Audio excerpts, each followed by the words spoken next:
Since COVID-19 hit America in early 2020, a growing number of parents have decided to reroute the educational paths of their children.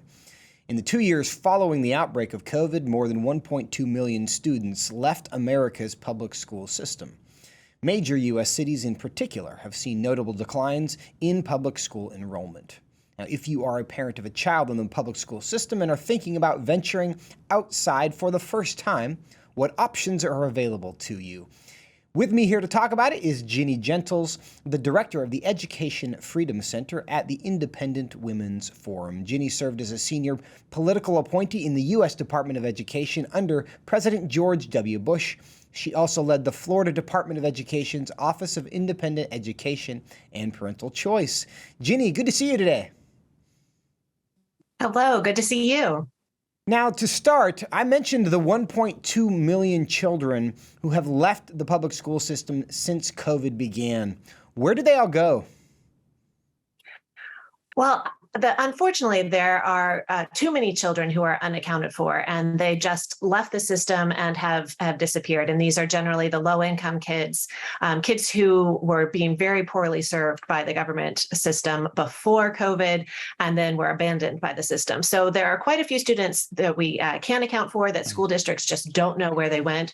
But there are a number of students who have had happy endings to their education tale, and they've ended up in charter schools, in faith-based private schools, and in homeschooling or microschooling environments. And these are alternatives that existed, again, before COVID, but parents were pushed and incentivized to go find them and enroll their children, and that's where their kids have landed.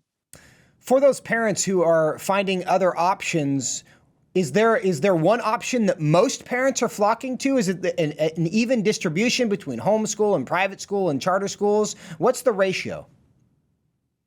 Well, what it looks like is that charter school enrollment went up by 7% before this past school year. So as kids were enrolled in the government assigned public schools, the parents looked around and realized, hey, the charter schools in my area, which are also publicly funded, are open and are prioritizing academics. We want to put our kid over there. And so for the charter schools that did not have waiting lists, parents were able to move over to these public charter schools. And so we saw a 7% increase across the board for charter school enrollment nationwide. Catholic school enrollment saw increases for the first time in 2 decades, and the largest increase in 50 years. And I believe the increase was somewhere around 3.8% overall.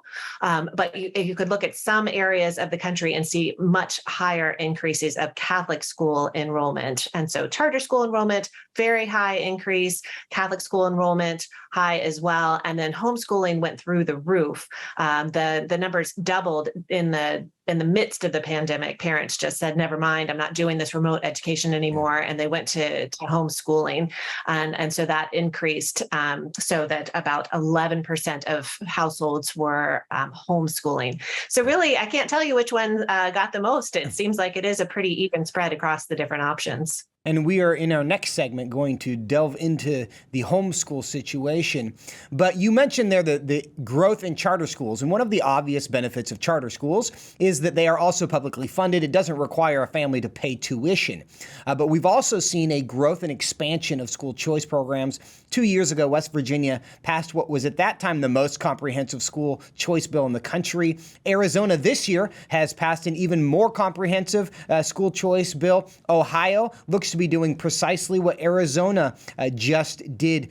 Do you think we're on the verge of a total reform in the way we do education in the country? I think we're in the midst of it.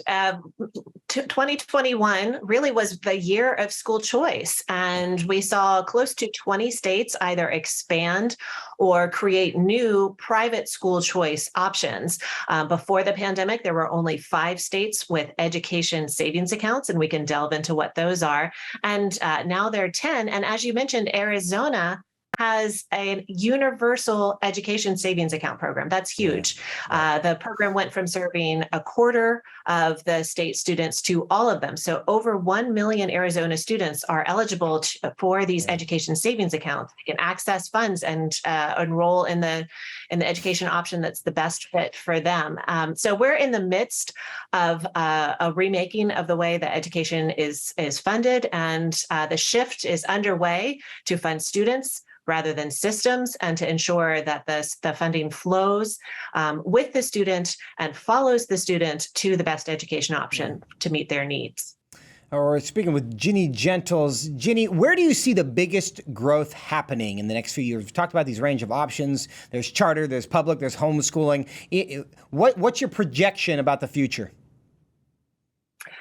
I absolutely think that we're going to see a growth in the education savings account as a mechanism for funding these options. So to step back from which option is going to get the most funding, I think that the priority should be on how the funding flows and that education as savings account, the ability for a family to access the state funding and draw down funds from an account. I think that's where we're going to see the growth. There's no way that Governor DeSantis is going to let Arizona be the head of the leader in school choice options. I think that we'll probably see something like universal ESAs in Florida, which is already a huge school choice state.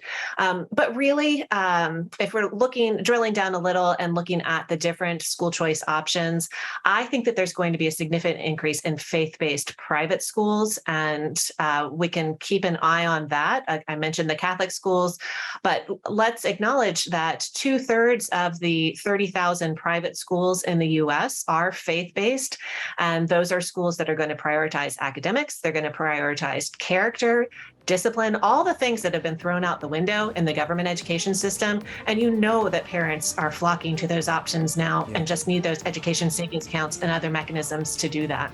Ginny, in about 15 seconds, where can parents go to get more information about the situation in their school, or in their state, about school choice? Well, I encourage parents to follow our Education Freedom Center, iwf.org/EFC. I also encourage them to go to National School Choice Week or American Federation for Children for state-by-state breakdowns on all the education options that are available in their states. Ginny Gentles, thank you so much for your time.